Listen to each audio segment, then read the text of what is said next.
Pada hari peringatan kemerdekaan, aku leye-leye nonton TV. Ketika lagu kemerdekaan dikumandangkan, si kampret cucuku pelan-pelan mendekat lalu berbisik,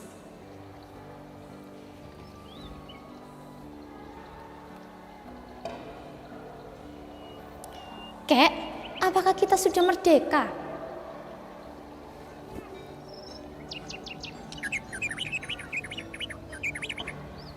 Aku terkejut. Apakah kita sudah merdeka? Aku mulai marah. Siapa yang menyuruhmu menanyakan itu?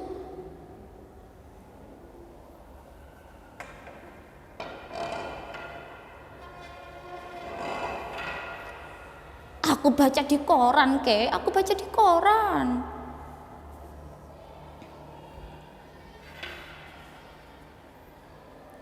Si kampret mengeluarkan sobekan kertas dari koran dari dalam sakunya. Kemudian ia menunjukkan sebuah kepala berita. Darahku mulai mendidih. Media sekarang pembahasannya semua edian, sensasi semua, bukan fakta. Aku geret tangan si kampret. Kududukan di sini. Duduk. Jangan ngomong dulu. Kakek mau bicara. Apa-apa saja kerjaan gurumu di sekolah. Apa gurumu tidak pernah mengajarkan sejarah Indonesia?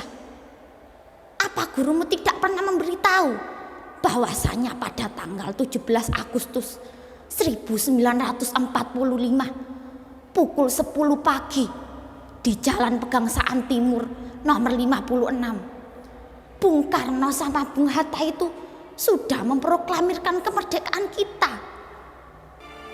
Proklamasi kami bangsa Indonesia dengan ini menyatakan kemerdekaannya.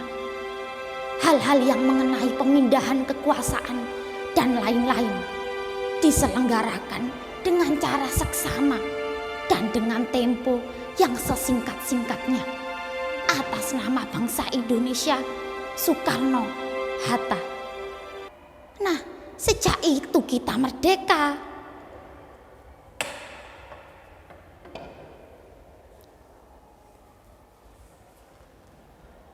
Jadi kita sudah merdeka kan, Kek?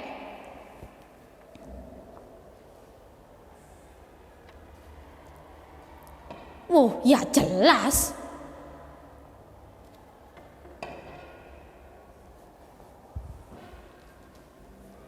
Kalau kita sudah merdeka, kenapa kita tetap miskin?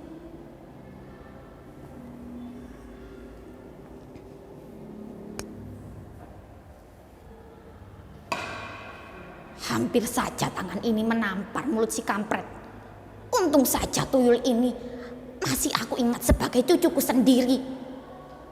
Sambil geram, aku berkata, "Kampret, dengarkan baik-baik. Kalau kita ini sudah merdeka, berarti kita bebas dari penindasan penjajah. Kita bisa berbuat, kita bisa berpikir, kita bisa menentukan nasib kita sendiri. Kita bisa menentukan sikap kita sendiri. Tapi kalau kamu miskin, lapar, gagal, terpuruk, sakit, hina, wah, itu sudah bukan urusan kemerdekaan.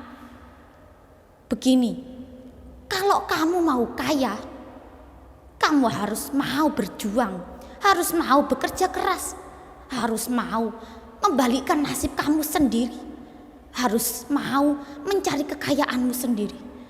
Tidak ada orang yang mau menolong kamu.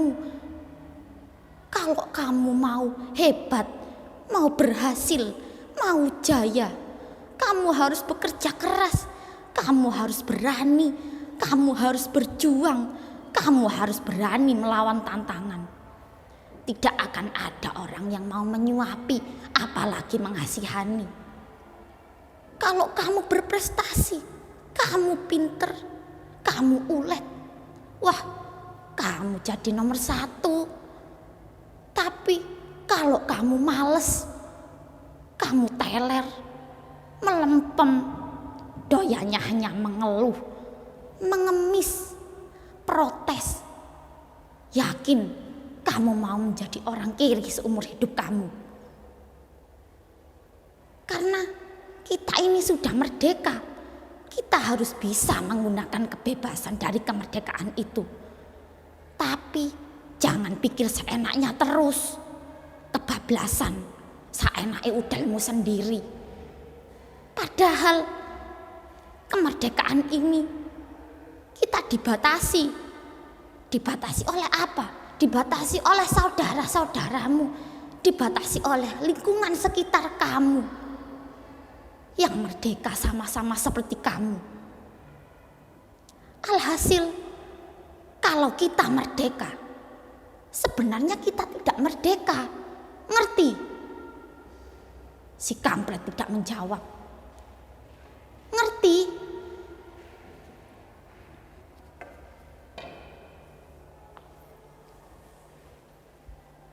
Tidak, Kek.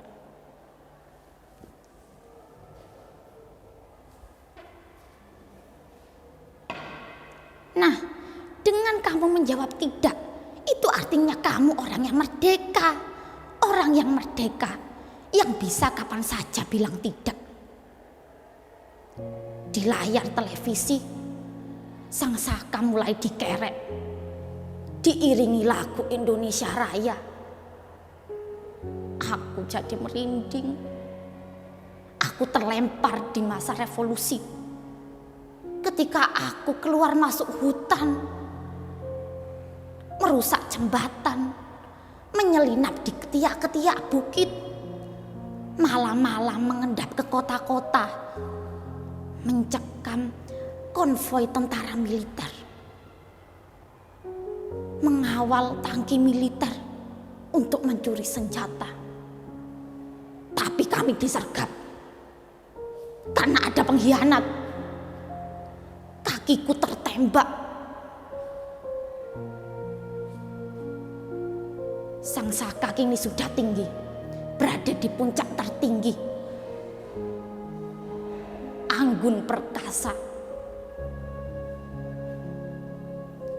Aku telah turut. Aku telah ikut membayar ongkos perjalanannya. Walaupun sampai sekarang kakiku pincang, tetapi tidak ada rasa menyesal sama sekali. Pada saat kemerdekaan, ku letakkan senjataku, kembali ke sawah. Hidupku tenang hingga suatu saat ada yang memfitnahku, mengatakan bahwa aku adalah pengkhianat saat kita disergap dulu. Aku diperkarakan, aku dipenjarakan 5 tahun.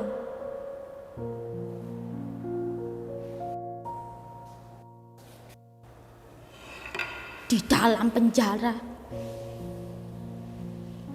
aku tersadar bahwa orang yang memfitnahku dulu itu adalah pengkhianat sebenarnya.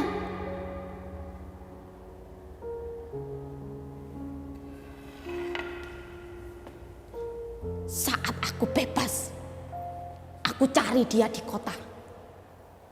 Ternyata dia sudah jadi pejabat, sangat dicintai oleh banyak masyarakat. Dia tahu aku ada di situ. Lalu dia suruh orang untuk memberungusku. Aku bukan pahlawan lagi. Aku hanya orang biasa yang mencintai keluargaku. Aku lari. Aku melarikan diri. Aku menghilang.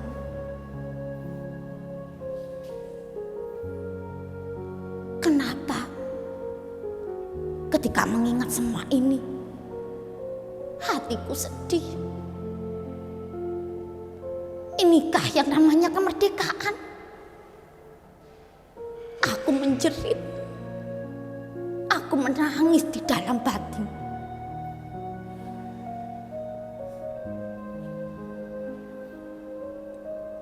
Tiba-tiba cucuku bertanya,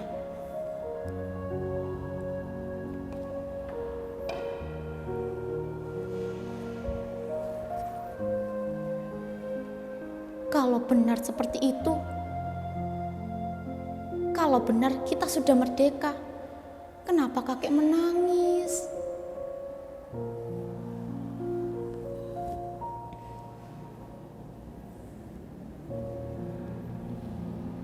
Aku terkejut. Cepat-cepat aku seguk air mataku. Kututup mulut si kampret. Lantas aku bilang, kakek menangis karena kakek sudah merdeka. Sebab hanya orang merdeka yang boleh, berani, bisa menangis kapanpun dan dimanapun ia ingin menangis.